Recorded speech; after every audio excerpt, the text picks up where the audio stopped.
ডোমজুড়ের জগৎবল্লভপুর বিধানসভার তৃণমূল যুব নেতা আফ্রিদি মোল্লা ওরফে সানিকে গ্রেফতার করেছে ডোমজুড় থানার পুলিশ।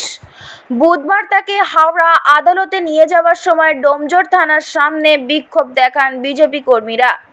অভিযোগ, বিক্ষোভ চলাকালীন পুলিশের সঙ্গে ধস্তাধস্তিতে জড়িয়ে পড়েন কয়েকজন বিজেপি কর্মী। পুলিশের গাড়ি লক্ষ্য করে ডিম ছোড়া হয় এবং গাড়ি আটকানোর চেষ্টা করা হয়। পাশাপাশি চোর চোর স্লোগানও দেওয়া হয়। পুলিশ সূত্রে জানা গিয়েছে, তোলাবাজির অভিযোগে আফ্রিদি মোল্লা ওরফে সানিকে গ্রেফতার করা হয়েছে। আপনারা দেখছেন H+ সিটি নিউজ।